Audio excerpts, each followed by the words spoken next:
Amigas y amigos, bienvenidos a un nuevo episodio de Vroom Podcast, episodio número 10. Qué rápido pasa el tiempo. Hoy vamos a estar presentando el vuelta a vuelta del circuito de Miami, un circuito de 5.412 metros, bastante nuevo en el calendario. Esta apenas va a ser la carrera número 4 en este circuito, que nos ha dado carreras emocionantes y carreras no tan emocionantes. Si hay un safety car, usualmente se alborotan un poco las cosas, lo suficiente como para hacer la carrera interesante, pero en el 2023, por ejemplo, donde no hubo un safety car, fue una carrera de cuidado de neumático, bastante aburrida en general. Y bueno, es un circuito que está ubicado en el complejo del Hard Rock, donde está el Hard Rock Stadium, cerca del Hard Rock Hotel.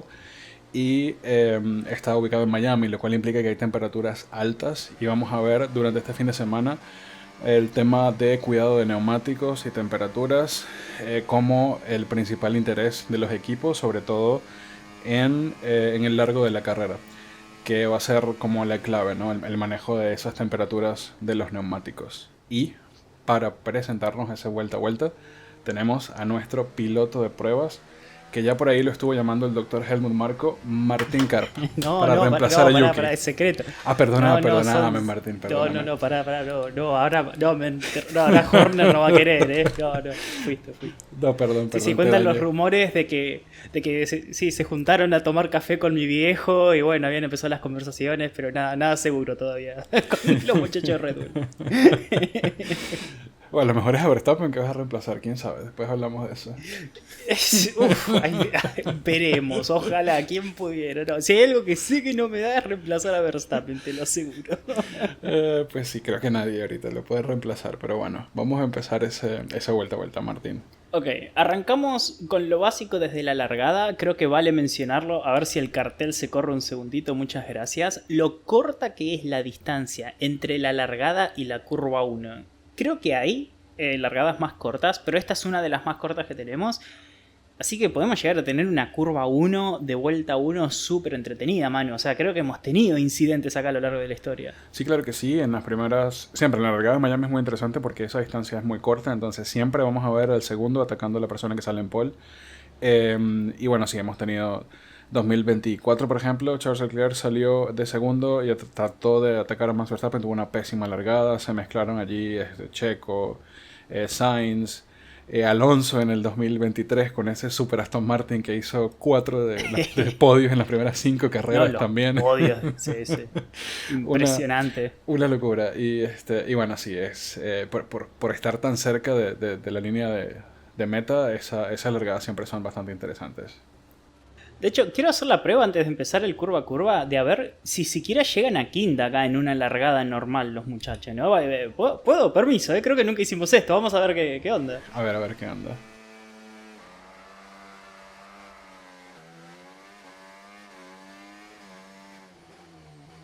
Sí, llega a quinta. No llegan a sexta, pero es a quinta tranquilamente. Largué medio a lo Max Verstappen, ¿no? Pero creo que no hay excusa para meter sexta en esta largada. Claro. A menos que no quieras hacer la curva, pero bueno, ya eso es un debate mucho más largo. Bueno, que es curva promedio de Max Verstappen en vuelta 1. Pero... sí. No, guardemos los palazos para la semana que viene por si se la manda alguna. Por las dudas, esperemos. Bueno, arrancamos con la curva 1 entonces. Adelante. Curva 1 básicamente es una curva súper tradicional. Llegás a la izquierda, tenés que doblar hacia la derecha. La frenada es súper estándar, con el balance de frenada bastante delante. Acá en el juego, lamentablemente, decidieron poner el cartel de bandera justo delante del cartel de 100 metros. Por lo que vi el año pasado en la Sunboard, ese cartel de banderas no estaba ahí por razones obvias, ¿no? Vos querés dejar los marcadores de distancia libres para que los pilotos puedan ver dónde está el punto de frenada, pero en fin. Ese cartel no existe en la vida real, pero acá en el juego tenemos que lidiar con eso. Más o menos la curva 1 se frena unos 105, 110 metros. Es un pelín antes del cartel de 100. Acá van a llegar obviamente en octava.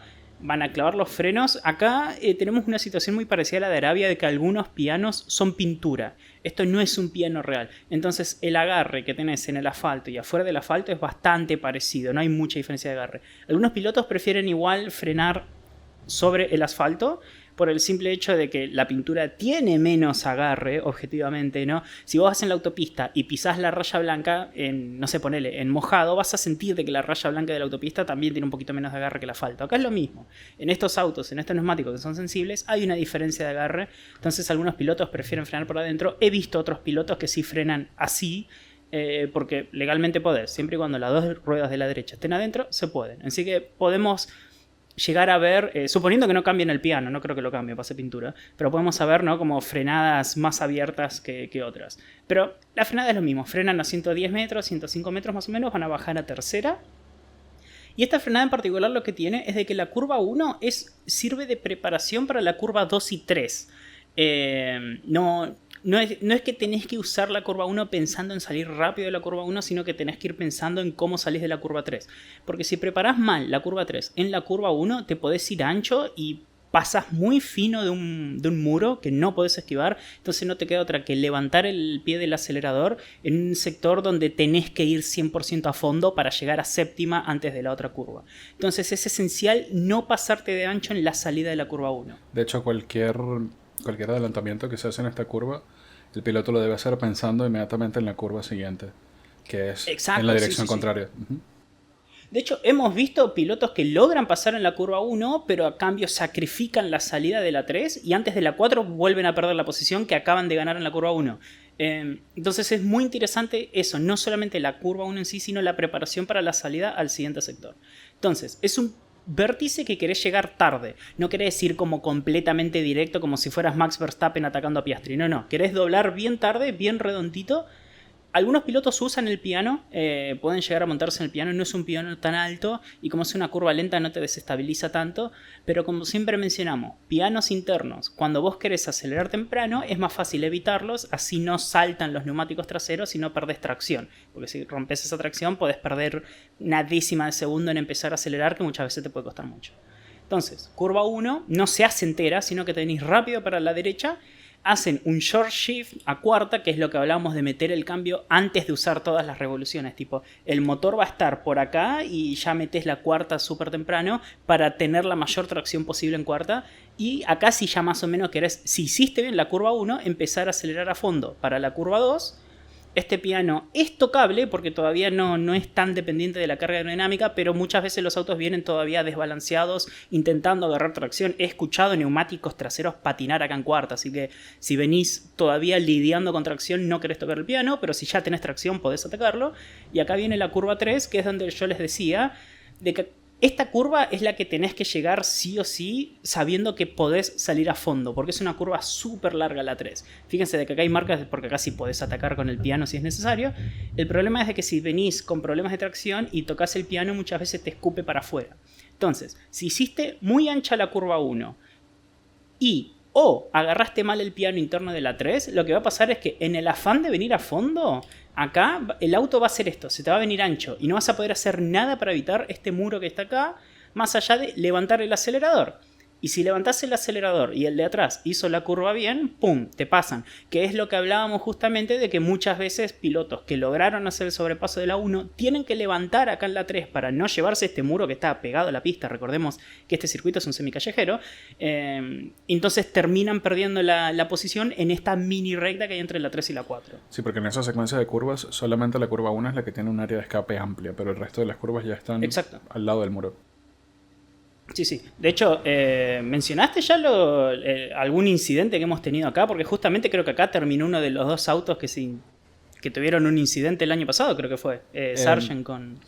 No, en la curva 1 recuerdo el incidente de Mick con Vettel en el 2022. Ok. En el que, bueno, mentor y mentee terminaron en un incidente acá en esta curva. Creo que tenía Schumi Jr. más miedo de lo que le iba a decir Vettel que de lo que le pasó al auto. Sí. Pero sí fue un incidente bastante tonto entre Mick. Bueno, pero Mick vivía chocando también. Y Vettel. Mick en el Haas y Vettel en el Aston Martin. Que es una frenada, convengamos, una curva 1 que da para accidentes. De hecho, muchas veces hemos visto pilotos que atacan por la parte interna porque esta es una chance de sobrepaso. Acá llegan con DRS durante la carrera Y a veces el piloto que viene para afuera no le queda de otra que o preparar la tijera, frenar temprano y dejar que se pase, o si frenó normal y de la nada tiene un auto, tiene que hacer esto, tiene que ir ancho para que no lo choquen y simplemente hacer la vuelta por acá, y esto te arruina completamente la salida a la 2 y la 3, ¿o no? Sí, donde están las banderitas terminaron Mick y Vettel. Y justamente lo que mencionabas en la curva 3, de esa cercanía al muro, allí se empezó a cocinar el accidente que terminó en curva 4, que la vas a mostrar ahorita y ya lo vamos a mencionar.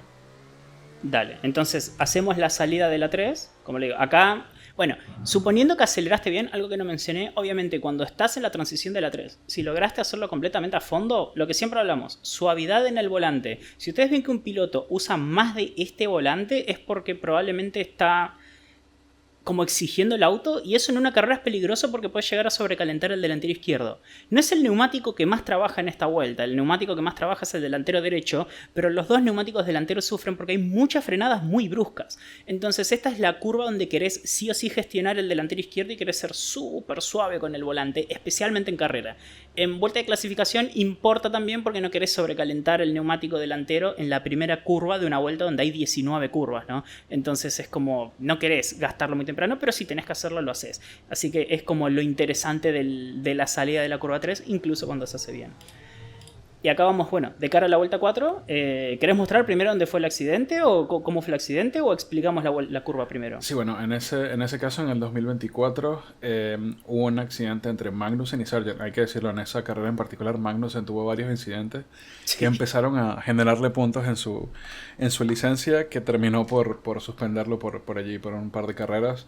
Y bueno, Sargent, que tampoco era un genio al volante, terminó enganchado con Magnussen justo en la curva 4, que está al lado de un muro. Y Magnussen pudo continuar y Sargent terminó con el alerón trasero destruido. Sí, no podía seguir pobre Sargent acá. Sí. Acá en este muro fue, ¿no? Sí, en ese muro. Uh-huh. Y eso detonó el safety car que le dio la primera victoria a Lando Norris. Ya vamos a hablar de safety car, porque yo la pasé muy mal. Recordemos, para los fans de Norris, acá fue la primera victoria de toda su carrera para Lando Norris. Bastante tardía, ¿no? Sí, se esperaba que tenga su primera victoria, al menos en 2023. Tuvo su primera chance en 2021. Recién llegó en Miami 2024.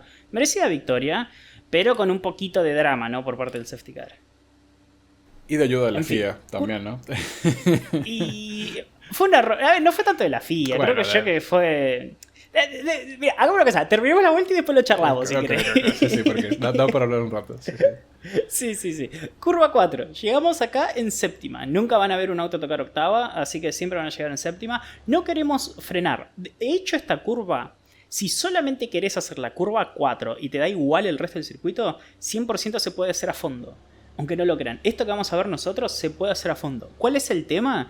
De que es un circuito, no es una sola curva, ¿no? Entonces, la curva 7 van a venir acá. En este punto querés empezar a levantar el acelerador para ya empezar a preparar la curva 5, porque la curva 5 sí querés bajar un poquito la velocidad.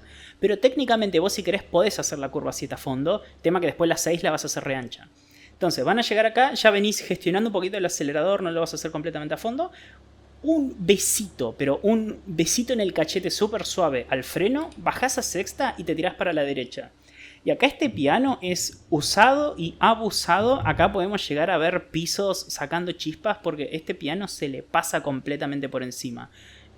Acá los pilotos quieren venirse bien para la derecha para preparar la curva 6, que es la siguiente, que es hacia la izquierda. Entonces quieren usar toda la pista y venir todo para la derecha en sexta. No lo hacen a fondo, acá es gestionando el acelerador. Todo esto que vemos es gestionando entre 50, 70, 80% del acelerador. Se van a venir para acá y acá empieza la transición hacia la curva 5, que es hacia la izquierda. No, perdón, curva 6, es hacia la izquierda. Y acá lo mismo. Acá van a querer usar toda la pista, todo el piano. Siempre y cuando mantengan las dos ruedas derechas adentro, acá se usa todo, pero absolutamente todo. Y acá es donde ya empiezan a preparar la curva 7, que es una frenada súper interesante porque no termina más esta curva, es eterna. Entonces los pilotos van a venir para la derecha. Y acá van a empezar medio que a soltar el acelerador y empezar a rozar el freno. Pero es muy suave el rebaje. Es muy suave. Van a ir bajando despacito a cuarta y van a venirse a la derecha. Pero no mucho a la derecha. Querés como apuntarle bastante al medio de la pista. Yo de hecho acá tengo el problema de que no tengo un punto de referencia de cuándo empezar esa transición de frenada y acelerador. Porque estás en el medio de la pista y no tenés no tenés un cartel, no tenés nada, es simplemente la pista y el muro. Entonces es como que más o menos tenés que calcular mirando el vértice, que tampoco se ve porque te tapa el muro, ¿no? Pero tratando de mirar el muro y calcular dónde vas a empezar a doblar para empezar a preparar la curva, ¿no? Con ese juego de acelerador y freno. Entonces, acá es un punto donde si los pilotos le erran a ese mini baile de acelerador y freno, muchos pueden llegar a entrar con mucha velocidad y pasarse. Acá tenemos chance de ver vueltas anuladas en quali de pilotos viniendo por acá, por ejemplo, muy ancho, preparando la curva 8. No es tan normal, pero puede pasar. En fin, esa es la curva 7 y acá venimos a la curva 8, que acá es donde vos querés ir bastante al medio y en este punto sí vas a empezar a acelerar, no a fondo porque fíjate de que la aceleración es como curva y contracurva, tenés que ser muy delicado con el acelerador, entonces van a acelerar muy suave en cuarta, ni bien puedan y sientan que tienen el agarre van a usar quinta, acá usan... Depende. Acá he visto pilotos, por ejemplo, que usan toda la pista y se pasan del piano y castigan el piso. También he visto autos que usan setups con el piso más bajo, porque es un circuito donde la carga aerodinámica es bastante importante, ¿no? Porque hay curvas rápidas donde prefieren no usar el piano para no arriesgar el piso. Pero acá es como que le tenés que ir lo más ancho que te permita el equipo, básicamente. Algunos pueden pasar el piano, como decíamos hoy, siempre y cuando mantengan las dos ruedas adentro, todo pelota. Otros prefieren hacerlo más por acá. Obviamente no quieren tocar el muro, eso es obvio. Y acá ya llegamos, bueno, esta creo que es la línea del final del primer sector, ¿no? Sí. O no, esa era la línea de detección de DRS. Y también mencionar que como puede pasar en clasificación que se anulen vueltas en la curva 7, también en carrera podemos tener despistes, como el que le ocurrió a Magnussen también en el año 2022. Claro, que cuando se reincorporó a pista terminó tocando a Lando Norris, que se estampó contra los dos muros. Es justo ese muro, gracias Martín por el ejemplo. Pero mucho más rápido. Frase de Lando Norris. Claro. Sí, y terminó sí. perdiendo una llanta en ese choque y terminó fuera de pista, y eso trajo también un safety car. Ok, este lo estoy haciendo de memoria porque no me acordaba de ese accidente, pero ahora que lo decís. Claro, en el muro de la derecha quedó Magnussen y Lando, en el afán de esquivarlo, se le movió todo y terminó con el auto acá, ¿no? Exactamente, ¿Algo así fue? sí. Sí, porque cuando Magnussen se reincorporó justo en ese vértice anterior, lo tocó muy ligeramente a Lando, pero como vienes en aceleración en una curva bastante rápida que es esa... Y esas ciegas encima. Sí, esas ciegas. Ese toque desestabilizó a Lando en la aceleración y terminó Lando contra el muro en el 2022. Claro, porque tengan en cuenta, tipo, disfrácense de Lando acá. Vos empezás la curva, vos acá estás mirando el vértice. Recién acá salís a 160 km por hora y te encontrás con un Magnussen afuera. Y vos en este punto ya llegás con el acelerador a fondo. Entonces, en el soltar el acelerador y pegar el volante tenés muy poco margen. Y bueno, y Lando pagó las consecuencias del error de Magnussen, ¿no? Que, como decís vos, le dio 3 puntos de licencia que terminó importando para el ban que le hicieron en Baku, donde no pudo correr justamente por incidentes como este, ¿no? Mal año de Magnussen, pobre para él. Sí, en Miami siempre ha tenido muchos accidentes Magnussen, no le caía bien ese circuito. Sí. Circuito malo para el pobre. Entonces, acá tenemos la primera zona de detección de DRS. Esta es la primera zona de DRS de 3 que tenemos en la vuelta. Cada zona de DRS tiene su propia zona de detección, así de que son individuales. Esto es todo a fondo. Creo que esto técnicamente, una de estas es contada como curva y otras no. Eso manejate vos. Creo que esto no es curva técnicamente. Eso acá, no es curva. De hecho, empieza... Sí, eso no es curva. Uh-huh. En la no curva empieza el sector 2. Como pueden ver ahí arriba tengo el mini sector amarillo. Todo esto obviamente se hace a fondo. Acá vamos a tener zona de DRS que se abre después de la sí curva, que esto se cuenta como curva, que es la curva 9. 9, sí. Acá tenemos la línea de DRS. Acá está. Pumba. Llegamos a la curva 10. Acá obviamente los pilotos vienen a fondo. Acá vamos a ver peleas por posición, peleas por el DRS. Es como uno de los sectores donde podemos llegar a ver. El tema es de que muchas veces los pilotos prefieren atacar en la segunda zona de DRS llegando a la curva 17, que ya vamos a llegar ahí. Entonces hay chance de que acá los pilotos también usen esta recta para gestionar batería en vez de atacar.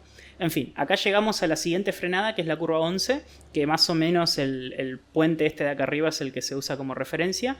tenemos el cartel de 150 y el de 100. Esta frenada es bastante temprana, es más o menos a los 130, 125 metros. O sea, en el medio de estos dos carteles vamos a querer frenar. Entonces llegamos acá, bien a la derecha. Lo mismo que hablábamos hoy, algunos pilotos usan el no piano, que es pintura, para frenar, otros prefieren directamente frenar por acá. Pero el ejercicio es lo mismo, frenamos a 130 metros, vamos a bajar súper suave tercera, y acá es muy importante también de que es una frenada brusca, entonces en este punto, tanto en carrera como en clasificación, como en peleas de posiciones, podemos llegar a ver bloqueadas. Muchas veces hemos visto autos que le erran a la frenada, le clavan los frenos y terminan por acá y tienen que hacer, viste, la típica vueltita de whoop, para volver a pista. Y también he visto pilotos que se pasan y quedan estacionados acá viendo como todo el tráfico pasa y no pueden incorporarse a pista, ¿no? Porque si te incorporás mal a pista y la huella está acá y los autos pasan y llega a haber un contacto como el que le pasó a Magnussen con Lando Norris y te arruinás la carrera. Entonces es un punto bastante clave esta frenada, es una frenada muy brusca. Y que marca el inicio de la zona más trabada de todo el circuito. Sí, que es la que todos odian, creo yo, ¿no? Sí. La parte que hace que muchos odien este circuito. Entonces, vamos otra vez, 130 metros, nos quedamos bien a la derecha, vamos a bajar a tercera. Acá el vértice lo querés hacer bastante agudo, esta sí es una curva que tenés que pegar el vértice sí o sí, porque acá tenés que hacer una mini aceleración para preparar la curva 12, que la curva 12 es eterna. Acá dejás de acelerar, o sea, básicamente salís de la 11, pegas una acelerada y soltás el acelerador como bastante brusco, es como... La idea es acelerar lo suficiente para ir al límite del agarre acá. Acá castigás el delantero izquierdo. Y en este punto más o menos, donde la curva como que se encierra, ahí está. Es como que la curva 12 tiene dos partes, ¿no? La primera parte y después acá donde se cierra. Y acá es donde vos querés llegar con la velocidad más lenta en la curva. Y eso lo tenés que calcular en la patada que le pegás al acelerador saliendo de la 11. Entonces vos llegás acá empezás a acelerar un poquito suave, tenés que tener mucho cuidado porque es muy fácil perder tracción acá, especialmente el viernes, donde tenemos muy poco agarre. Esta es una pista que no se usa a lo largo del año y hay partes de esta que son semipermanentes, entonces no hay caucho, hay mucha tierra. Si hay viento, es como muy difícil encontrar el agarre con los traseros, entonces tenés que ser muy delicado con el acelerador. Acá se suele hacer un short shift a cuarta muy suave para no tener que acelerar a fondo en tercera y perder el control del auto, que hemos visto muchos acomodadas acá. Este muro creo que es la curva 13. Correcto. Y acá lo importante es la frenada para la 14. La 14. Entonces, acá viene muy ancho. En este punto más o menos querés empezar a frenar. Y es una frenada súper suave con un poquito de curva. Entonces, acá van a frenar, van a bajar a segunda porque es una curva muy lenta. Y vos querés estar acá bien ancho. Y básicamente la curva 14 y 15 la querés hacer con un solo movimiento de volante. Y para eso tenés que hacerlo súper diagonal. Ahora vamos a mostrarlo, ¿no? Entonces, frenás, te vas bien ancho. Empezás a doblar. Short shift a tercera, porque la curva la haces en segunda y vas a perder los traseros. Tenés que atacar este piano, así en diagonal. Acá querés pegar una acelerada para que el auto te tire el latigazo para el otro lado, pero no muy fuerte porque no querés perder el control del auto. Le atacás al piano, le das con de todo. Venís acá bien ancho y acá es lo mismo que en la salida de la 11. Es una patada al acelerador, no puede ser a fondo porque perdés el control del auto y no puede ser muy suave porque se achancha el auto, entonces tiene que ser una patadita justa del 70-80% del acelerador.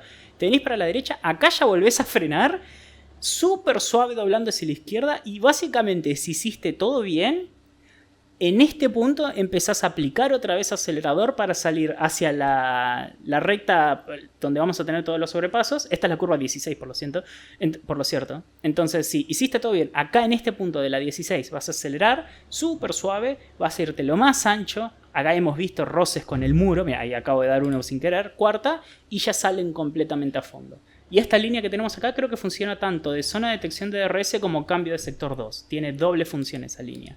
Correcto. Y vamos para atrás, ¿no? Para charlar de ese sector que es el que todo el mundo odia. Yo creo que Miami sería un buen circuito. Sin ese sector. Es un circuito técnico, entretenido, rápido.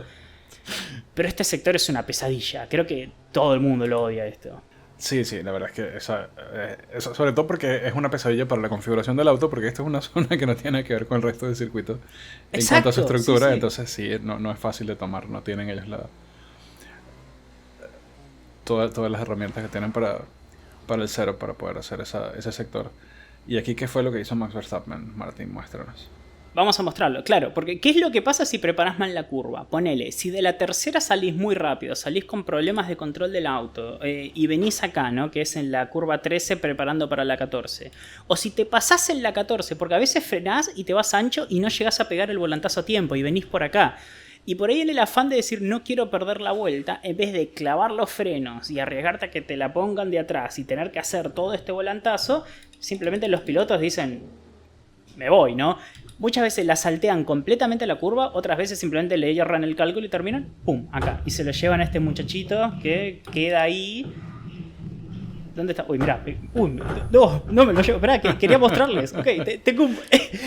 Y bueno, justamente esto pasó, ¿o no, Manu? Eso de fue que lo que el pasó. volardo, claro, quedó pegado al auto y no se lo pudieron sacar más. Se lo llevó. O sea, más que otra vez se llevó puesto ese volardo el año pasado. Temiendo que su auto hubiese sido dañado, pero el volardo quedó en el medio de la pista y eso generó un virtual safety car. Pero fue un virtual safety car bastante corto porque todo ese sector está lleno de marshals que inmediatamente fueron a recoger todo el debris que quedó en la pista y no duró más de vuelta y media ese virtual safety car ocasionado por sí, Max. fue cortísimo.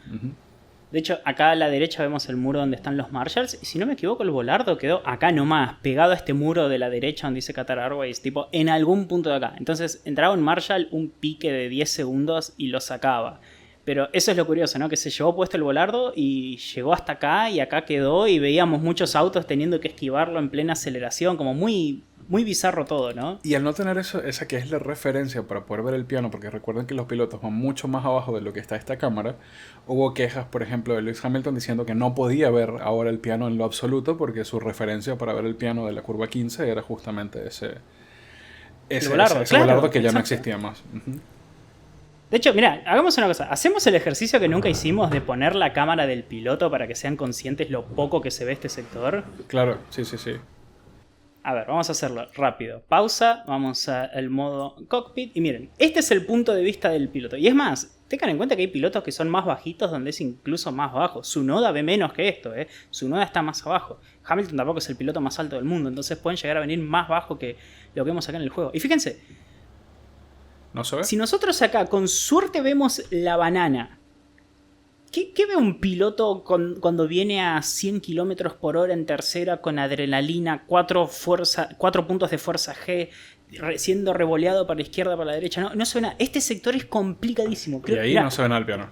¿Qué haces acá, Manu? Claro, Sí. Tu propia mano te tapa en el volantazo. Sí, es completamente a ciegas. Entonces tenés que adivinar dónde está la pista. Tenés que memorizártelo. Y nada, ese volardo que más de una vez ha fallecido, ¿no? Pero esa fue la vez más significativa quizás. Puede llegar a causar problemas como eso, ¿no? Sí. Y bueno, y aquí viene la recta que todos amamos. Este es el punto donde se dan la mayor de las peleas. Es una recta. ¿Tenés la distancia exacta? Porque creo que pasa el kilómetro, pero no estoy seguro qué tan largo es esto. No tengo el dato, pero ya lo vamos a buscar, claro que sí. Ok. Dale. En lo que vos buscás, yo voy a mostrar. Entonces, acá tenemos el inicio del sector 2 y zona de detección de DRS. O sea que saliendo de todo ese quilombo por abajo del puente y saliendo de la curva 16, es donde realmente importa si están un segundo o no. 1.3 Tengan en cuenta que por más que no haya... 1.3. Sí. Más largo. Yo si hubiera adivinado, hubiera dicho 1.1. Es larguísimo. Más largo que China, por ejemplo. Recordemos que China está en el 1.2, creo también. Sí. No, es larguísimo.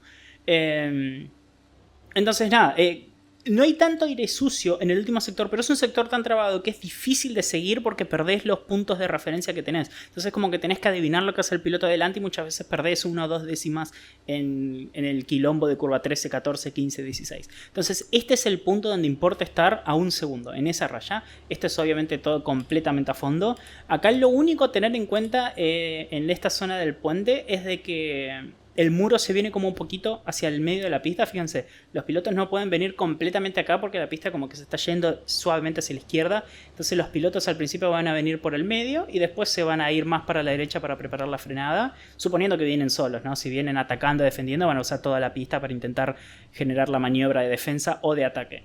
Acá tenemos la zona de DRS, acá es donde pimba, van a apretar el botoncito mágico del amor, se va a abrir el ala, van a irse más rápido. Acá creo que hemos llegado a 340 km por hora sin problema con estos autos. Es un sector muy rápido de la pista. Algo particular que tiene acá el juego, que no lo podemos usar, es de que acá llegan a tanta velocidad de que los carteles que marcan la distancia en la vida real arrancan en 400 metros. Entonces tenés cartel de 400, 350, 300, 250, 200. Es muy largo porque no se ve. Fíjense de acá. Si yo te pregunto, Manu, ¿dónde está la curva? No tenés idea, no se ve nada. Sí, no Entonces, entonces los pilotos necesitan mucha referencia para tener tiempo para anticipar la frenada. Acá en el juego lamentablemente dijeron, nah, me dan igual los carteles, te ponemos el cartel de 150 y arréglatela. Entonces encima también está tapado, la verdad que acá espero que arreglen esto en el F1 2025. Pero en fin, cartel de 150. La frenada es bastante brusca y bastante fuerte, porque esta curva es de tercera y es la curva más lenta de... Salvando el sector 13, 14, 15, 16 que es más lento, es como... En la parte normal, que sí es una pista, que sí es un circuito de carreras, es la curva más lenta. Acá se baja como a 70 km por hora, 80. Entonces la frenada es a los 135, 130 metros más o menos. Es acá en este punto. Van a ir bajando súper suave hacia tercera. Es una frenada muy brusca que termina de castigar los neumáticos delanteros. Tenemos el vértice. Es un vértice bastante tardío. Es una curva más cerrada de lo que uno esperaría. Es casi una horquilla. Casi una horquilla. Entonces van a doblar tarde. Acá sí que no querés tocar el piano porque esta tracción es dificilísima. Creo que en los 3 años que hemos llevado hemos tenido 2 reasfaltados distintos en la salida de esta curva. O sea que hemos tenido 3 parches de asfalto distintos en 4 temporadas en este circuito. No creo que lo reasfalten otra vez. Pero nada, acá a la derecha hay un parche de asfalto nuevo todos los años. Hay como una mancha negra en la pista que te complica un montón la tracción porque es una curva muy difícil de traccionar. Entonces los pilotos quieren usar toda la pista, ser muy suave con el acelerador, mucho cuidado, subir a cuarta lo antes posible. Esta línea blanca acá es la zona de detección de DRS de la recta principal, que es la tercera y última zona de DRS, donde también hemos tenido ataques. Muchas veces los pilotos prefieren no atacar en la recta anterior, no atacar en la curva 17, simplemente usarlo para preparar el ataque hacia la curva 1 iniciando la nueva vuelta, ¿no? Entonces acá los pilotos van a venir anchos. De paso también este muro, aviso de que puede llegar a ser rosado también, ¿eh? Acá vamos a tener cámaras apuntando al muro porque algún que otro piloto puede llegar a pegarle, más que nada con la trasera. Como le pasó a Valtteri Bottas cuando estaba peleándose con los Mercedes. Exacto. De Russell y Hamilton, que venían en pelea, terminó perdiendo mangos en ambas posiciones porque se pegó contra el muro en esa curva. Sí, sí. Pobre Bottas. Bueno, de paso acá a la derecha tenemos la entrada a boxes, que es una entrada a boxes sencilla, y hacia la izquierda tenemos el circuito. Acá en este punto ya sí vienen completamente a fondo los autos, quinta, sexta, ya usan todos los cambios. Acá no querés tocar el piano simplemente para no dañar los neumáticos. Esa era la zona de la línea del safety car, que nunca explicamos lo que es, algún día la vamos a explicar para los que les interese. Y esta zona es acá, donde se abre el DRS, pumba. Y con eso termina una vuelta, ¿no? Porque la vuelta termina acá, bastante temprano. Sí, esta línea de acá es la que separa justamente donde termina una vuelta e inicia la otra. Y eso es una vuelta en el circuito del Miami Grand Prix. Miami Grand Prix. Entonces no es un circuito que tiene mucha historia, entonces creo que podemos hablar en lo que preparas la vuelta un poquito de lo que ha pasado aquí. 2022 fue una carrera interesante en la que se pelearon Ferrari con los Red Bull en ese inicio de temporada. 2022 hubo safety car y eso generó mucha acción. 2023 fue una carrera bastante aburrida de gestión de neumáticos, en donde muchos estaban sufriendo con temperatura de neumáticos. Y 2024 no, tuvimos una carrera interesante que fue la primera victoria de Lando Norris. Y considero importante mencionar que para mí en el 2024 en Miami fue el punto de inflexión del dominio de una escudería en donde se transfirió de Red Bull a McLaren. Solo que McLaren le tomó 6 carreras más darse cuenta. Pero el hecho de que Norris haya ganado el hecho de que Norris haya ganado sí tuvo mucha ayuda del safety car, pero en esa carrera se les vio muy fuertes a Piastri y a Lando. Y lo que muchos se dieron cuenta, lo que muchos notaron, es la fortaleza en las curvas rápidas del McLaren, que sigue siendo una virtud que tiene y que le está dando ese edge adicional sobre las otras escuderías en este momento en que la parrilla está tan unida, tan junta. Y bueno, ¿qué fue lo que pasó con ese safety car? Normalmente el safety car siempre va a salir delante del piloto que va primero, pero en este caso salió delante del piloto que iba segundo, que era Max Verstappen. Y Lando Norris, quedando por delante del safety car, pudo hacer una parada gratis. Se hubiese podido tardar el equipo 30 segundos cambiando los neumáticos sin ningún problema, porque así de larga era la distancia que tenía Norris con respecto al resto que venían detrás del safety car.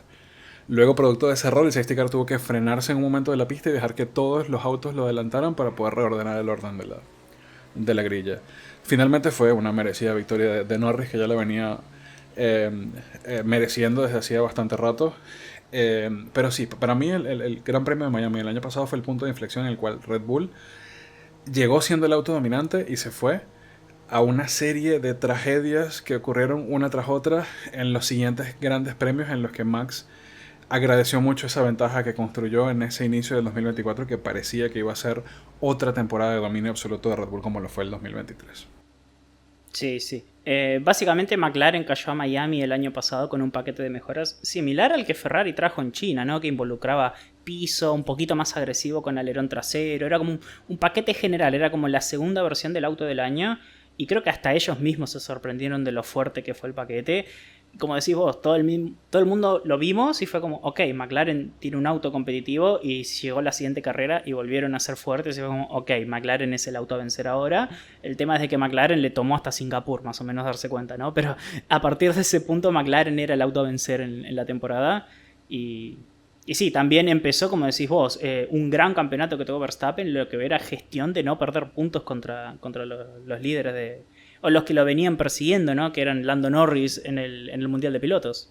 Sí, y por eso es que cuando un equipo tiene un dominio como el que tiene McLaren actualmente, no deben desperdiciar puntos como si lo han hecho en este año. Porque no sabes si ese auto va a ser competitivo todo el año. Red Bull, todos pensamos el año pasado que iba a ser una temporada de dominio absoluto de Red Bull después de ver las primeras 4 carreras. Y terminó por ser todo lo contrario. Red Bull terminó tercero en el campeonato de pilotos del año pasado. Pero Verstappen sí logró su título número 4 de piloto, porque Verstappen, cuando tuvo el auto dominante, no perdonó a nadie, cosa que no está haciendo McLaren. Claro, y cuando no tenía el auto para ganar, hacía lo que hizo el año pasado y lo que está haciendo ahora, que te metía podios que no tienen absolutamente nada que hacer ahí el Red Bull, te metía segundos lugares, terceros lugares, cuartos lugares, cuando el auto por ahí estaba para octavo, para noveno. Recordemos que el año pasado Checo a veces no llegaba a Q3, con suerte llegaba a P9, P8 en la carrera, porque ese era el ritmo real del auto, ¿no? Ahora lo estamos viendo que Checo estaba haciendo realmente un buen trabajo con el auto, pero Max te lo ponía P4, P3 todo el tiempo. Y los errores de McLaren, más errores de Lando, más falta de consistencia de Piastri, que lo tenía el año pasado, significaron de que a McLaren le costó más de lo que debería ganar el campeonato de constructores, y de que a Max le alcanzó la ventaja que sacó en las primeras 5 carreras para llevarse el título del campeón del mundo, ¿no? De pilotos. Sí, así es. Entonces sí fue como ese punto de inflexión. Para Miami no creo que vayamos a ver muchas mejoras este año. ¿Por qué? Porque es un fin de semana sprint, ¿no? ¿O no? Sí, creo que sí, tenemos fin de semana sprint. Entonces solamente tienen una práctica como para evaluar mejoras, y Miami es un circuito complejo como para hacerlo. Entonces creo que los primeros grandes paquetes de mejoras que vamos a ver de las escuderías grandes van a ser en la carrera posterior, que es la de Imola. Sí, si no es Imola, también será para ya el inicio oficial de la temporada europea. De la gira europea. Porque básicamente ahora tenemos 2 carreras seguidas, que son Miami e Imola, y después tenemos una semana de descanso, como la que estamos teniendo este fin de semana, y después sí, ya vamos a Mónaco, Canadá, y ahí arranca España, Austria, Inglaterra, ahí arranca la gira europea. Entonces, si no hay mejoras para Imola, las van a poner para Mónaco seguramente a la otra semana, pero estamos en ese límite. Pero sí, como decís vos, no creo que tengan nada preparado grande para Miami, a menos que algún equipo nos sorprenda. Claro, así es. Y bueno, estamos para hacer la famosa vuelta. Vamos a ver si la sumamos al currículum para Red Bull. Adelante. Ok, preparamos la curva, nos venimos bien ancho. Vamos a salir en tercera acá. Mucho cuidado con la tracción para llegar con la mayor velocidad posible al final. ¡Wow! Para que no pase eso justamente. Sexta.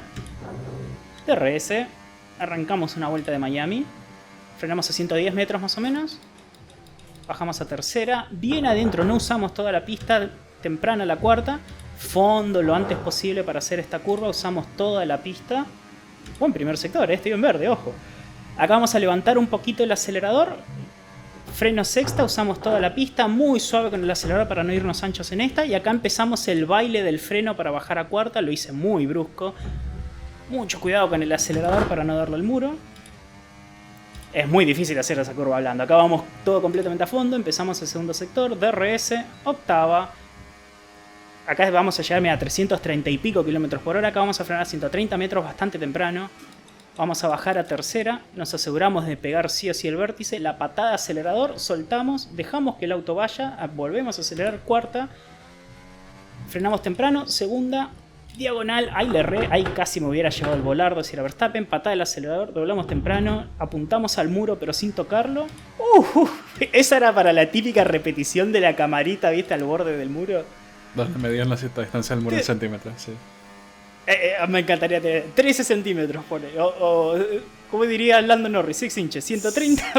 Frenada, bajamos a tercera. Súper suave con la aceleración. Para que no pase eso. Estaba en segunda, por eso tuve problema de tracción, ¿ves? Eso es lo que pasa, por eso es importante subir a cuarta antes de acelerar. Fíjate que hice la curva sin darme cuenta en segunda, porque veníamos hablando de los 6 inches de Lando Norris. Hice la aceleración en tercera, y ¿viste cómo perdí el tren trasero? Es por eso que las veces que yo le digo short shift a cuarta, ¿no? Como meter el cambio temprano a cuarta, por más que vos no tengas todas las revoluciones en tercera, querés subir temprano a cuarta para que no te pase eso. Así hemos visto autos que terminan en el muro en más de una carrera, y esta es una pista y ese es un muro donde tranquilamente te puede pasar eso, que si sos agresivo con el acelerador en tercera, los neumáticos traseros no le dan, estos autos tienen mucha potencia, mucha fuerza, mucho torque, y podés llegar a perder el control de los neumáticos traseros y del auto y terminar en el muro, ¿no? A lo Mick Schumacher en Arabia. Claro. Y bueno, ese es el circuito de Miami, este es el gran premio que vamos a tener ahora. Cosas a tener en cuenta: temperatura de neumáticos va a ser el tema del fin de semana, sobre todo porque de momento se espera un fin de semana caluroso, y es un circuito cuyo espectáculo suele depender bastante de la influencia de safety cars, así que esas son las dos cosas a tener en cuenta este fin de semana. Favorito, el único favorito para ahorita por las características del circuito sigue siendo McLaren. Sí, 100% McLaren. Y bueno, después ya es un tema de ver qué piloto, ¿no? Porque tuvo una semana de descanso Lando, quizás en lo mental le puede llegar a beneficiar, quizás vuelva al Lando fuerte que yo pensé que íbamos a ver la carrera pasada, o quizás siga en la misma. Veremos si Piastri logra mantener la consistencia y la fortaleza mental que está teniendo. Y también nota para los tifosi que es un circuito donde puede llegar a tener ventaja por sobre Mercedes, ¿no? Porque como dijiste vos, es mucha gestión de neumático. Algo que a Mercedes le suele pasar mal, es un circuito con mucha temperatura, ya están, no es verano en el norte, pero tranquilamente podría serlo, ¿no? Tenemos temperatura arriba de 30 grados en Florida, es una zona muy cálida, y Mercedes la pasa muy mal con los neumáticos en condiciones como esta, en pistas como esta donde no hay tanto agarre, así que Ferrari podría llegar a tener ventaja por sobre Mercedes, hasta incluso pelearle a Verstappen, ¿o no? Sí, podría caerle bastante bien. Es un circuito con mucha humedad, mucha temperatura. Como vimos en la carrera pasada, no suele caerle muy bien la temperatura alta al Mercedes. Y aquí no vamos a tener la oscuridad de la noche para ayudarlos. Así que va a ser una carrera interesante después del tercer lugar. Y bueno, Manu, para cerrar el capítulo Miami, ¿qué te parece si vamos a uno de los segmentos favoritos de la gente, que son las predicciones? Nuestras predicciones equivocadas para el Gran Premio de Miami son las siguientes. a ver si no apuesten con algo. esto, no pierdan dinero. A ver. No, cero chance, no, olvídate. Pero bueno, igual las hacemos para diversión. Obvio, ¿cuántos puntos tenías? Porque vos habías llegado a los 30, ¿no? ¿Sí? No, yo tengo 29 puntos acumulados hasta 29, ahora. Ok, Network. Yo tengo un 23, te me escapaste un poco, pero estamos ahí, así que vamos a ver si puedo recortar. Está salvable. Ok, para la sprint, porque recordemos este fin de semana tenemos sprint. Pole position para la sprint, vamos primero con la pole position. Pole position para la polémica mi pole position, ¿no? Blandito Norris para la pole position del sprint. No, ¿vos decís que pasa a ser duros Norris? No. Ya verás la evolución del fin de semana en mis predicciones, pero sí. No, bueno. Ok, yo en la pole position me la juego porque hay que recortar. Lo puse a George Russell. ¿Sabes que le tengo fe al Mercedes esta semana? Bien. No comparto fe por Mercedes esta semana, pero a lo mejor estás en lo cierto. Vamos a ver qué onda. Veremos. Ok, para la sprint. Recordemos que se corre el sábado a la mañana. ¿A quién pusiste último para la sprint? A Gaby Bortoleto. Portoleto, ok, clásico. Yo me la juego un poquito y después voy a explicar el porqué. Último lo puse a Hülkenberg, al otro Sauber. Y sí, puede ser, es que la sprint es una carrera corta y los Sauber no van a tener tiempo de remontar con alguna cosa loca que pase, con una estrategia, no sé, no veo que puedan avanzar mucho en esa carrera corta. Igual los equipos no creo que vayan a arriesgar mucho en esa sprint. No, no, para nada. Para este tipo de equipos es un entrenamiento libre más del montón. Claro. Bueno, para el podio de la sprint. Tercero. Max Verstappen. Oh, Max Verstappen, yo también. Mirá, lo tenemos tercero ahí. Segundo, Lando Norris. Lando Norris, ok. O sea que para vos pierde el primer lugar. Para mí lo pierde, sí. Yo en la pole lo puse a Russell y puse segundo en el podio a Russell, así que comparto okay. Con vos. El que gane la pole de la sprint no creo que gane la carrera. Sí. Es un circuito muy fácil también de ser sobrepasado porque si bien tenés aire sucio, llegar al segundo DRS de la segunda vuelta con más de un segundo y moneda de ventaja es muy difícil. Es muy fácil que te ataquen durante toda la primera vuelta y simplemente gestionar batería y gestionar neumáticos y atacar en la segunda o tercera vuelta. Puede pasar. Sí, puede pasar. ¿Y el ganador de la sprint? Oscar Piastri, el campeón del mundo 2025, Martín.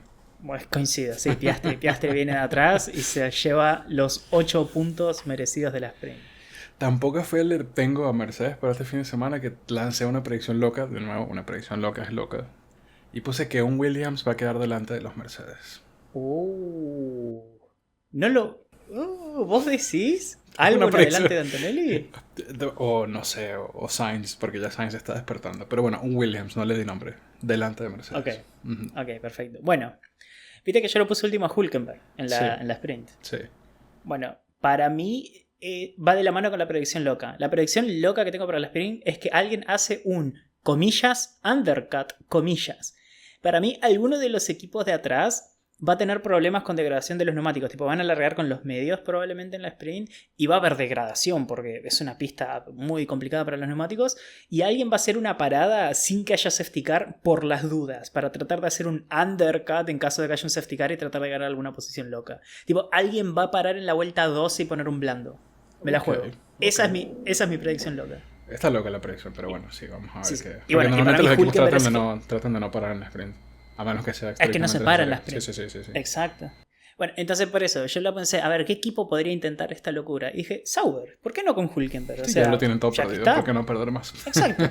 ¿Por qué no perder un poquito a Hülkenberg, ¿no? Que la viene sufriendo menos que Bortoleto? Hagámoslo sufrir un ratito, Nico. Así que por eso lo puse último a Hülkenberg, porque para mí hace una parada, pone blandos, no hay safety car y queda último.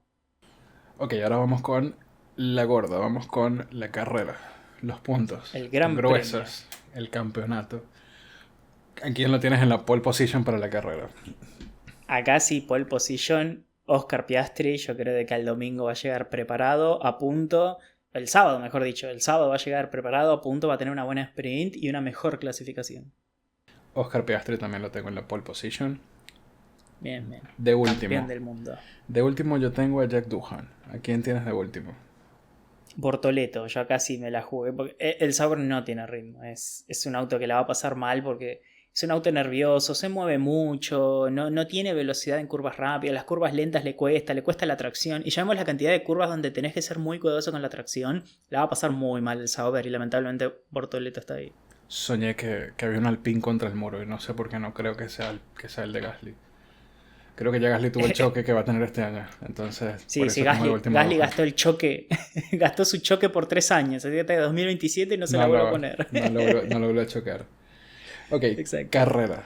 Tercer lugar del podio. Charles Leclerc también. Le puse la camiseta de Ferrari, bien. Lo que hablamos hoy, ¿no? A Ferrari le va bien en este circuito. Si vemos las carreras anteriores, el problema que tenía Ferrari, por el cual perdió incluso pole position que ha hecho en ese circuito, es por la gestión de neumático, que es el tema que más ha mejorado el auto. A ver, ahora son más lentos, pero gestionan mejor el neumático. Y esa es la clave de este gran premio. Por eso creo que Charles Leclerc, que además ya se está entendiendo mejor con el auto, creo que puede hacer ese podio y esa pequeña alegría que nos merecemos los tifosi en un año tan nefasto como 2025. Además de que yo creo de que las mejoras van a tener mucho impacto en una pista como esta, ¿no? El tema del piso y de que es un circuito con muchas curvas rápidas, con un circuito muy técnico donde ese tipo de mejoras y de mayor agarre en el piso y en la parte trasera, tener mayor tracción, etcétera, puede llegar a favorecer mucho. Y sí, coincido. Lo veo a Ferrari bien con neumáticos, para mí ya tiene la mitad de la batalla ganada contra Mercedes y es cuestión de ganar la Verstappen nomás. Y si hay un circuito donde pueda hacerlo es acá en Miami.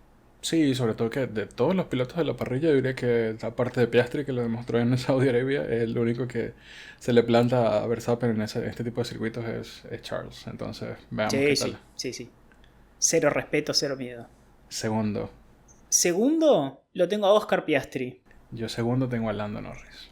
Ok, o sea que acá es donde nos separamos. Acá es donde se decide quién se escapa o no en el campeonato. ¿Quién se escapa? Y primero lo tengo a Oscar Piastri, obviamente. Y yo Campeón primero lo tengo 2025. hablando.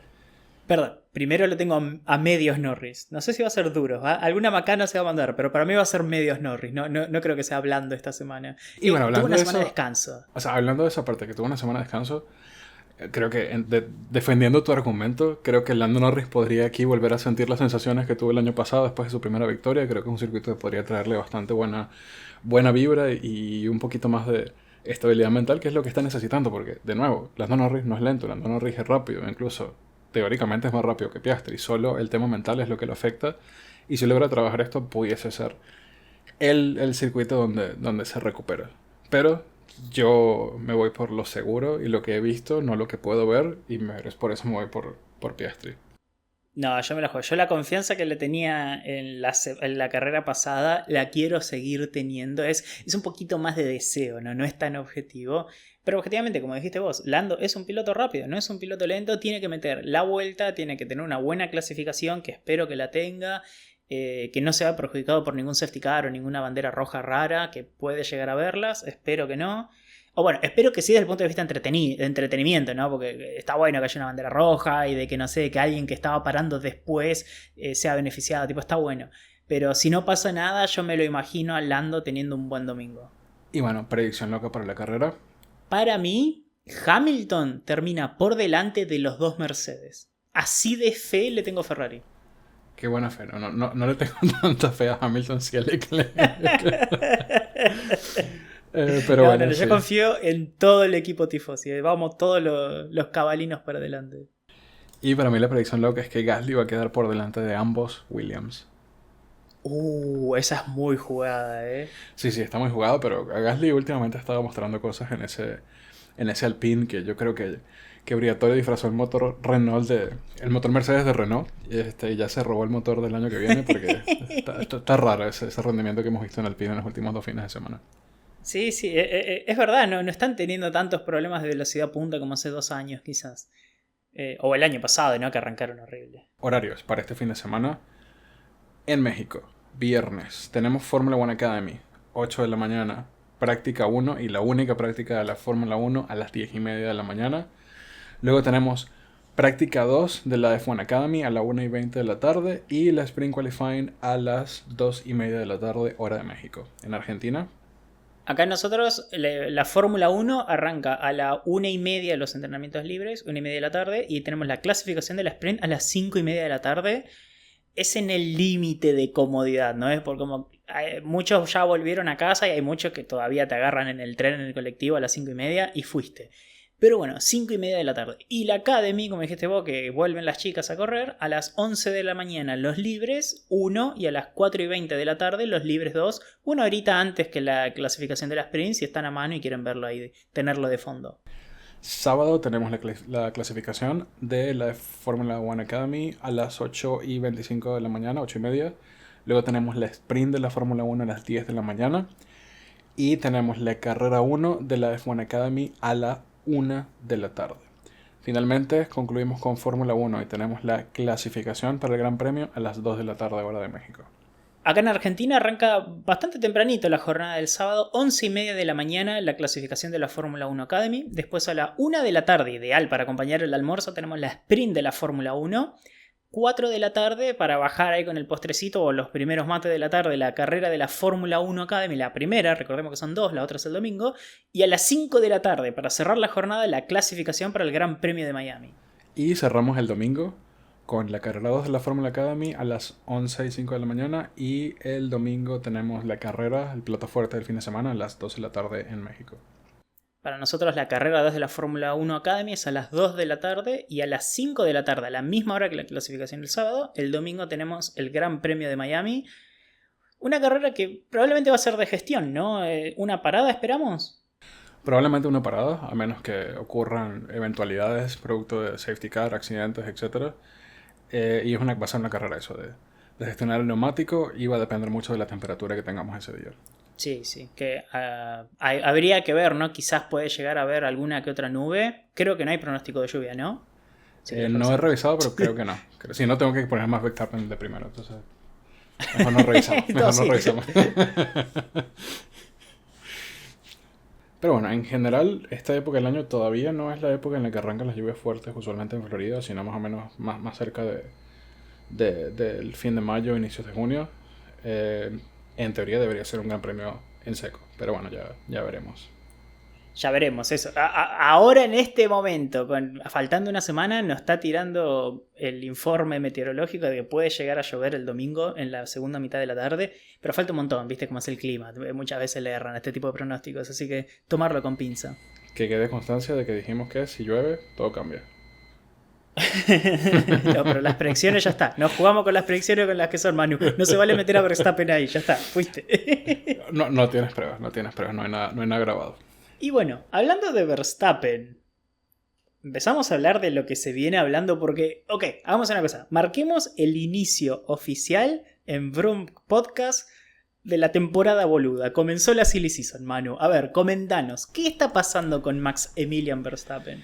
Maximilian Verstappen, al parecer, no está contento ahorita con el rendimiento del Red Bull. Y empezaron las especulaciones sobre el futuro de Verstappen. ¿Okay? Entonces vamos a tratar de desglosar un poquito qué es lo que está pasando para darle algo de coherencia y calma a lo que está ocurriendo detrás de la pista, porque ya hay gente volviéndose loca, ¿no? Un poquito de contexto para que entiendan nomás lo que está pasando. Y de dónde vienen los rumores, ¿no? Entonces, básicamente, se llama Silly Season para empezar porque estamos trabajando con rumores, humo, lo que vieron de Colapinto. También pasa en otros países, también pasa con otros pilotos, también pasa a nivel mundial y es lo que estamos viendo ahorita. Entonces, desempolvaron por allí una fulana cláusula de rendimiento que tiene Verstappen para romper su contrato con Red Bull que está hasta el año 2028. Las fuentes del paddock más serias indican que aparentemente la cláusula de rendimiento que tiene Verstappen para poder romper su contrato antes del fin indica que si no está en los dos primeros lugares en la contienda por el título de pilotos, tiene derecho a romper su contrato. La fecha límite para esa medición en el título de pilotos es el verano, el parón veraniego. Entonces, eso quiere decir que si Verstappen, para la última carrera antes del parón de 3 semanas de verano, está tercero en el campeonato, puede tomar la decisión unilateral de romper su contrato sin consecuencias económicas y se puede ir a cualquier otra escudería. ¿Qué escudería los quiere? Y bueno, pongamos un asterisco ahí antes. El parón veraniego empieza después del Gran Premio de Hungría, es en agosto. Es literalmente, el Gran Premio se corre el 3 de agosto y después hasta el 29 de agosto no volvemos a Holanda. Se para por ese mes. Faltan 9 grandes premios. Puede pasar mucho de acá a Hungría. Puede cambiar muchas cosas. Y ya también se están hablando de los rumores, ¿no? De que Red Bull va a empezar a mejorar el auto y toda la cosa. Es en base a esta cláusula de rendimiento, ¿no? De que si Red Bull no lo pone a Verstappen segundo, para Hungría aparentemente podría romper unilateralmente el contrato. ¿Cuáles son los hechos que han llevado a esos rumores? Por allí se está anunciando también en plan de Silly Season, porque ahora hay Silly Season para pilotos y miembros de equipos también, que se va a retirar cierto director de academia de pilotos de Red Bull, un tal Helmut Marko. Entonces se desataron los rumores diciendo que, bueno, si se va Marko es porque se va Verstappen. Y obviamente a todos les divierte especular acerca de cuál puede ser el futuro de Verstappen.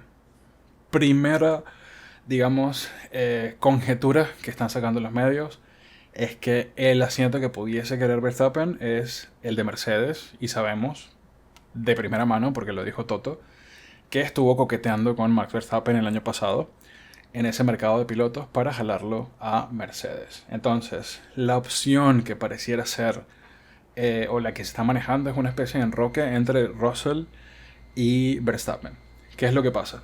Que si Verstappen se va y se va a Mercedes, por ejemplo, primero que Red Bull no va a querer buscar ningún otro piloto hasta que no tenga por seguro que se quedó sin Max Verstappen. No van a sacar a Max Verstappen antes de tiempo. Ellos dependen básicamente de Max Verstappen. Pero si se abriera digamos, esa negociación, Red Bull tiene que asegurarse un buen piloto. Y no son muchas las opciones que quedan ahorita, sobre todo si el rendimiento de Red Bull baja, pero si bajan a Russell de Mercedes, Russell pudiese ser la persona que se vaya a Red Bull a llenar el vacío que deja Max Verstappen, al menos temporalmente. O sea, básicamente sería como un intercambio informal, ¿no? si Max confirma que se va a Mercedes, Russell ya está charlando con Red Bull por si se abre esa posibilidad. Red Bull se quiere quedar a Verstappen, pero si Verstappen se va, no hay nada que hacer. Y ya que lo liberan a Russell, lo traemos a Russell. Obviamente todo esto se habla porque sabemos de que Kimi Antonelli es intocable. Kimi Antonelli va a seguir en Mercedes pase lo que pase. Sí, Kimi Antonelli es el predestinato de Toto Wolff. Exacto. ¿Cuáles son las cosas que han alimentado este rumor? Bueno, se está hablando del tema de los motores del año que viene y de que aparentemente hay retrasos en los programas de motores de Red Bull Powertrains y de Ferrari y que Mercedes aparentemente es el que está más adelantado. Entonces Mercedes está jugando con vender la idea de que pudiesen dar el golpe en la mesa que dieron en el 2014 en la era turbohíbrida con el mejor motor de entrada para la nueva era que inicia el año que viene en el 2026. ¿Ok? Un tema completo hablar de ese tema de motores, pero esa es la carta que estaría jugando Toto Wolff para jalar a Max Verstappen para su equipo. La otra que podría pasar tranquilamente es que Verstappen espere una de dos, o tome un año sabático el año que viene, que también pudiese ser una opción, o que se quede en Red Bull para ver cuál escudería tiene el mejor auto y el mejor motor y decidir en el 2026 ya cuando todos hayan mostrado sus cartas. Eso también podría ocurrir. Dentro de toda la revuelta de lo que pasó y de lo que dijeron, se habló de que Briatore se lo quiere llevar al PIN. No creemos que Max Verstappen quiera irse al PIN. Y se habló de que Aston Martin le ofreció algo así como $300 millones. Y bueno, ya sabemos que cuando esos números son tan exorbitantes suelen ser digamos, informaciones sin fundamento, ¿no? Pero es la otra opción que se comenta. Hasta se llegó a comentar de que Max Verstappen se iba a Ferrari. Se han escuchado muchas cosas locas. Lo cierto es, si Max Verstappen llega a estar segundo en el campeonato en Hungría, no se puede ir. Pero, si eres Max Verstappen y tienes la opción de romper tu contrato antes de tiempo y consideras que es un buen momento para cambiarte de escudería, ¿por qué no aprovecharlo? Igual, hay que tomar nota porque a mí creo de que por ahí la que podemos hablar un ratito es la opción de Aston Martin, ¿no? Que es una de las opciones que se está barajando. Como decís vos, el rumor fuerte es Mercedes, el intercambio informal entre Russell y Max Verstappen. Pero la realidad es que Aston Martin, el número que se maneja, por más que sea real o no, la realidad es esta. Se está hablando de que los árabes estarían pensando en comprar Aston Martin. Ya sabemos de que ya son sponsors, por eso el auto está bañado de chivos de Aramco, que es la compañía petrolera oficial del reino de Saudi Arabia, de Arabia Saudita. Entonces, si los árabes compran Aston Martin y tienen el equipo, la opción de Stroll como piloto no pasa a ser una obligación. Sumado a eso, también recordemos de que Aston Martin es una especie de lugar de bencheados de Red Bull. O sea, todos los que se fueron de Red Bull, muchos fueron a parar a Aston Martin, ¿no? Tenés a Adrian Newey. Había alguien más, no me acuerdo quién era. Sí, se fue su jefe de motores también, creo. Exacto. Hubo varias piezas clave del desarrollo de autos de Red Bull que se fueron a Aston Martin. Claro, bueno, a uno se fue a Sauber, pero no lo tenemos en cuenta en este momento. Pero eso, básicamente se podría llegar a considerar de que irse a Aston Martin sería como irse a Red Bull, pero sin Christian Horner. Quizás no es tan mala opción. Sabemos de que Horner con Jos Verstappen no son mejores amigos. Así que no sé, habría que esperarlo. Yo creo de que si Aston Martin sigue con los directores que tienen hoy en día, ¿no? Que es Papá Stroll, es muy raro que lo saquen a Lance. O sea, compró el equipo básicamente para poder darle un asiento a Lance. Le trajo al mejor diseñador de automóviles de Fórmula 1 en Adrian Newey. Y no lo veo sacándolo a Alonso. Puede llegar a pasar, pero no lo creo. Pero en fin, ese es el por qué sería tan fuerte la opción de Aston Martin, que encima también va a tener motores Mercedes el año que viene. Entonces, ¿es realista? No lo sé. Pero es verdad de que hay conversaciones. Independientemente de si es real el número o no de los 300 millones, las conversaciones existen. Por eso hay que barajarlo como una de las opciones. Sí, sobre todo por dos cosas. El músculo económico de Aston Martin y el hecho de que la persona que construyó la superioridad técnica y aerodinámica de Red Bull está ahorita en Aston Martin. Exacto. Adrian Newey, estoy seguro de que no le disgustaría volver a trabajar con Max. Y Max Verstappen es un piloto atractivo para cualquier escudería. Cuestiones, digamos, declaraciones en contra. Por ahí escuchamos a James Vowles diciendo que él considera que que Max Verstappen es un piloto incómodo de tener porque es difícil emparejarlo con otros, sobre todo en temas de campeonato de constructores. Necesitas dos pilotos fuertes generalmente. No sabemos tampoco si Toto Wolff le va a parecer una desventaja emparejarlo a Kimi Antonelli con Max Verstappen, porque pudiese terminar eclipsando Max Verstappen a Antonelli, tal y como lo ha hecho con todas las personas que se han sentado a su lado desde que empezó en Fórmula 1. Pudiese ser un riesgo que Toto tenga en cuenta. También hubo un rumor que lo comentamos un poco, Martín, y es que se dijo que Toto Wolff ya le había ofrecido a George Russell renovación hasta el año 2028, lo cual creo que dejó filtrar Toto probablemente como para presionar una decisión de Max Verstappen anticipada. Lo cierto es que al día de hoy Russell no tiene contrato y Max Verstappen tiene esa cláusula. Vamos a escuchar rumores un montón. Y una vez que caiga la primera ficha del dominó, que en este caso sería Max, se va a desatar una locura nuevamente, tal y como el año pasado, en el resto del mercado de pilotos para el año que viene. También hay que poner un asterisco ahí al tema de Russell que vos mencionabas. Yo creo de que el arreglo exista entre Mercedes y Russell para firmar el nuevo contrato por 2 temporadas más, pero también recordemos que el año pasado fue confirmado por Bottas, él ya tenía el acuerdo, él ya lo había firmado con Sauber, pero al final Sauber simplemente no firmó el contrato y lo agarró a Hülkenberg y lo subió a Bortoleto y se quedó sin asiento Bottas. Entonces, el hecho de que existan estos acuerdos entre equipo y piloto no siempre quiere decir que se va a ir para adelante, sino que ya está el número, ya están las fechas, faltan las 2 firmas, no sabemos si hay alguna de las 2 firmas, quizás Russell ya firmó, pero Mercedes no. Pero nada, eso, como decís vos, hasta que Verstappen no decida qué hace y que no se filtren esas informaciones, no se va a mover el resto del mercado de pilotos en torno a Verstappen. Mientras tanto, quizás veamos movimiento en otra parte de la parrilla, ¿no? Porque en el drama Doohan tenemos actualizaciones, no lo llevan a Colapinto a Miami. No lo llevan a Miami, van a llevar a Polaron en este fin de semana. Y surgen muchos los rumores. Yo creo, me parece que en esta batalla de Doohan hubo alguna inyección financiera por algún lado, del lado de los patrocinantes de Doohan, para darle un poquito más de aire. Y también del equipo de relaciones públicas de Alpine, porque estaba bastante pesada toda la situación para Doohan con Colapinto. Sí, sí. Pero estamos claros de que Briatore no pagó la fortuna que pagó por Colapinto para no utilizarlo. Sin embargo, no sabemos cuándo, cómo ni qué va a pasar. Y por ahí también vamos a tener bastante humo circulando en las próximas. Después de Miami, sobre todo si Doohan tiene un mal rendimiento, vamos a escuchar toda clase de cosas a partir de para Imola o para la temporada europea en general. Claro, porque ahora recordemos, son 2 carreras seguidas, es una en Miami y a la semana siguiente de una... no, hay una semana de descanso de por medio, ¿no? Sí, hay una semana, me corrijo, hay una semana de descanso entre Miami e Imola, así que quizás cuando vuelvan a Europa tienen una semana para evaluar, como decís vos, si tiene una mala carrera o si tiene una buena carrera en Miami, Doohan, qué es lo que hacen con Colapinto. Pero la realidad es que vuelve a tener una jornada de trabajo en la fábrica, en el trabajo de simulador.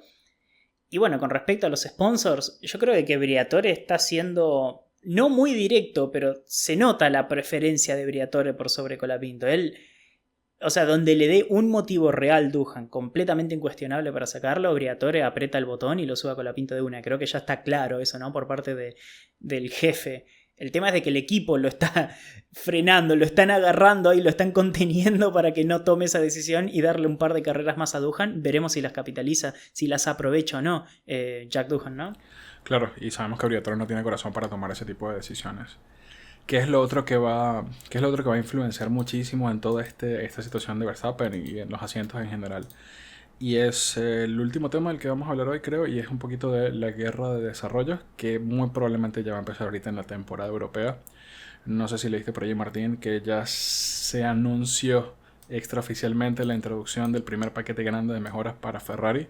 Uh-huh. Y estoy seguro de que no van a ser los únicos en introducir mejoras en Imola, porque es el primer fin de semana en Europa en donde van a tener 3 prácticas completas para comenzar a hacer las pruebas en un circuito altamente conocido por todos los equipos. Claro. O sea, recordemos, tenemos Imola, Mónaco, España, después Canadá, que siempre está metido ahí en el medio por alguna razón, Austria, Inglaterra, Bélgica, Hungría, Holanda, Monza. Tenemos Europa para rato, está todo muy cerca de la fábrica, son todos vuelos muy cortos, prácticamente pueden volver a la casa o pueden volver a la fábrica a trabajar inmediatamente después de los grandes premios.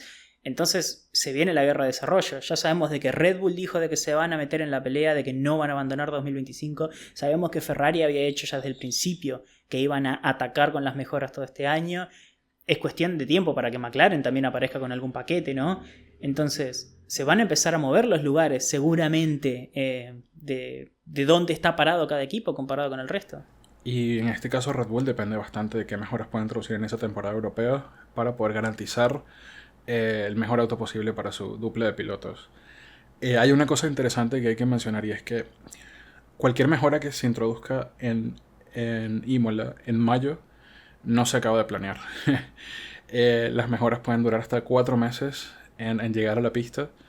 Y mayo, según estuve leyendo por allí, es un mes crítico porque en mayo pudiesen empezar a implementarse las últimas mejoras que se van a dar en los equipos que piensan abandonar desarrollos, ya que una mejora cuyo desarrollo inicia en mayo, probablemente no toque la pista hasta después del parón veraniego en septiembre. Claro. Entonces va a ser un punto de inflexión muy importante para los equipos y desde aquí en adelante vamos a ver quién va a seguir luchando y quién va a decantarse directamente por el auto de 2026. Entonces se viene, aparte de la Silly Season que ya empezó con todo, y dentro de todo, aunque se ven muchos rumores, es bastante divertido especular con todo lo que puede pasar, se viene la guerra de desarrollos que va a terminar por definir el campeonato y vamos a ver si McLaren va a tener un competidor o va a dominar toda la temporada como lo hizo Red Bull en el 2023. Bueno, y Manu, ya que estamos en un capítulo de predicciones, vamos a jugárnosla. Para vos, ¿cuál es el futuro de Verstappen? De las 3 o 4 opciones que tiene. Porque a ver, realísticamente, si Verstappen cae a McLaren y dice quiero manejar tu auto, tipo, McLaren probablemente le va a abrir la puerta, ¿no? Pero tratemos de ser realistas. Para vos, ¿cuál es el futuro de Verstappen para 2026? Para 2026, yo creo que Verstappen va a estar en Red Bull todavía. Sí, para mí también. Yo no creo que se vaya de Red Bull. Sí, o sea. Ok, espera, pongamos el asterisco. ¿Lo ves a Verstappen? Me encantaría. Tengo amigos a los que me encantaría torturarlos diciéndole Verstappen se va a ir al PIN, pero no lo veo realista, o sea. No lo veo realista. No lo veo realista. Yo creo que Verstappen tiene el privilegio de poder sentarse en el auto que le dé la gana cuando lo decida y por eso va a tener la opción de ver cómo van a estar los autos del año que viene para poder decidir luego a lo mejor en 2027 con quién va a terminar probablemente su carrera. Decidiéndose por el equipo que tenga el mejor paquete de motor y carrocería. Entonces creo que tienen la opción de quedarse en Red Bull. Lo único que podría cambiar ese hecho es si el rendimiento de Red Bull es atroz, horrible, se empieza a notar demasiado más de lo que se está notando la ausencia de Newey y el Red Bull está como cuarto equipo. En ese caso probablemente McLaren tome una decisión apresurada, aproveche la opción de que tiene la cláusula y se vaya. En mi opinión, Mercedes sería la opción más fuerte y lógica y realista. Pero para mí se queda en Red Bull. Sí, para mí también se va a quedar en Red Bull. También hay que poner un asterisco porque alguno lo debe estar pensando. Yo les leo, desde acá escucho sus vocecitas pensando. No creo que Verstappen, él mismo tenga malas performances para bajar el rendimiento. Hay una palabra que no me sale. No creo que se sabotee. Ahí está. No creo que Verstappen se sabotee a sí mismo para estar tercero o cuarto porque Red Bull tiene acceso a la telemetría, van a terminar en juicio, que van a terminar en... Tipo, no vale la pena, ¿no? Meterse en ese quilombo legal de si se intenta autosabotear. No lo veo. No, y Verstappen es muy competitivo como para eso y todavía está peleando el campeonato a pesar del auto que tiene. Mientras lo puede pelear, lo va a pelear. No está en él rendirse. Exacto. No lo veo haciéndolo eso. Así que para las dos vocecitas que están pensando que Verstappen se va a sabotear, no lo va a hacer, no creo. Al que sí lo veo saboteándose es a Duhan, no a propósito, simplemente por falta de manos. ¿Cuándo decís de que es la última carrera de Duhan? La última carrera de Duhan con Alpine para mí va a ser Mónaco. ¿O sí que llega a Mónaco? Es que si llega a Mónaco se la tiene que poner contra el muro, ¿no? A ver, es que no sé, me parece que Emilia Romagna en Imola está muy pronto. Y si no han tomado la decisión ya con el performance como va, creo que le van a dar a lo mejor hasta Mónaco. Pero me la juego por España para primera carrera de su reemplazo. A ver, para mí vamos a tener ahora en Miami el último Gran Premio, pero simplemente porque Arabia no es el peor circuito para los neumáticos. Y Duhan creo que objetivamente fue el que peor manejó los neumáticos en toda la carrera. Y Miami sí es un circuito muy duro para los neumáticos. Está pronosticado 28 grados más o menos en ese punto de la carrera. Probablemente no llueva, si llueve va a bajar obviamente. Pero si llega a haber sol, 28 grados, la pista en cerca de los 40, 2, 3, 4 de la tarde, Duhan la va a pasar muy mal con los neumáticos, es capaz de terminar haciendo 2 paradas. Y si tiene 2 carreras seguidas así, y del otro lado lo tenés a Colapinto, que ya demostró lo bueno que fue gestionando los neumáticos duros cuando pudo, ¿no? 2 de las carreras en las que terminó sumando puntos fue gestionando neumáticos duros durante muchas vueltas. Para mí le va a terminar ganando, la pulsera en ese sentido Colapinto, porque ya tienen la telemetría de Arabia Saudita, ya todos vimos lo mal que lo hizo, y si lo vuelve a repetir en Estados Unidos, no podés tener un piloto cuyo problema es tan básico como lo es el cuidado de neumáticos en circuitos como los que son en Europa, donde hay muchos, o sea, es verano allá. La gestión de neumáticos en Inglaterra, en Bélgica, en Hungría es vital, en Austria es vital, y no podés tener un piloto que te castigue los neumáticos como lo hace Duhan. Y dicho eso, también es cierto, y no me había fijado en ese detalle, y es que empieza el siguiente triple header de la temporada en Imola. Tenemos 3 fines de semana consecutivos con grandes premios, el primero en Imola, el siguiente en Mónaco y el último en España. Quizás no sea conveniente interrumpir ese triple header, entonces pudiese ser también Imola. O es Imola o es Canadá, no hay punto medio. O es Canadá, sí, claro. O es Imola o es Canadá, sí, porque claro. ese triple header es difícil meter a un piloto allí, aunque los pilotos conocen de sobra el equipo, el circuito de España, el de Cataluña, es donde la mayoría hacen pruebas o han hecho pruebas en el pasado, entonces eso quizás sea un poquito un argumento a favor, pero sí, creo que la decisión está por tomarse. Creo que Duhan, en una Fórmula 1 que está tan competida, que están tan cerca los equipos, las diferencias son de menos de un segundo del primero al 18 en Q1. Sí, está muy cerrado. Juega muchísimo en la intervención del piloto, y Duhan no ha demostrado que es ese piloto que puede ir por ese extra, y ya Gasly está demostrando que el Alpine está para mucho más de lo que estuvo en los primeros 2 grandes premios. Entonces, sobre todo, si se marca una diferencia muy grande con Gasly, o si se comete un error garrafal en Estados Unidos, pudiese eso detonar ya una decisión al respecto. Es que para mí ni siquiera necesita un error garrafal. Estamos en un punto donde una mala gestión de carrera personal te puede pasar mucha factura. Y quizás no sea una, quizás tenés razón, quizás Miami solo no alcanza siendo una mala carrera. Quizás si gestiona mal Miami e Imola, ya está, lo bajamos y ponemos en Mónaco Colapinto y le decimos, che, no choques el auto y listo. Puede pasar. Pero eso, está complicado Duhan. Tipo, ya demostró que no tiene, y no sé de dónde va a sacar lo necesario para quedarse y convencer a Briatore, que es el que tiene que convencer de que él es el piloto indicado para ser el segundo piloto de Alpine. Voy a ser honesto, yo creo que la razón por la cual no me la juego para Imola, Martín, es más por el hecho de que yo huelo, mi instinto me dice que hay un juego detrás de la pista en el cual se está inyectando dinero para mantener a Duhan en el auto. Puede ser. Duhan sí tiene patrocinantes fuertes. Su papá no se está muriendo de hambre, no es nada pobre. Para nada. Y creo que está jugando a favor de mantenerlo allí, inyectando el dinero que pueda para darle la oportunidad de que sobreviva un poco más. ¿Quién pudiera no ser ahijado de Michael Schumacher? Levantás el teléfono y decís, che, primo Mick, ¿me mandás un par de millones para mi asiento de Fórmula 1? Dale, sé bueno. Ay, sí. Esas amistades, ese networking, por no decirlo nepotismo, que sigue dominando en la Fórmula 1. Un poquito de nepotismo, ay, sí, hay que decir. Un poquito bastante de nepotismo realmente. Si no, pregúntale al tal Lawrence Stroll. Mira, pone en Facebook Marketplace el karting que le diseñó Michael Schumacher, pum, $2 millones, toma Alpine. Dame una carrera más.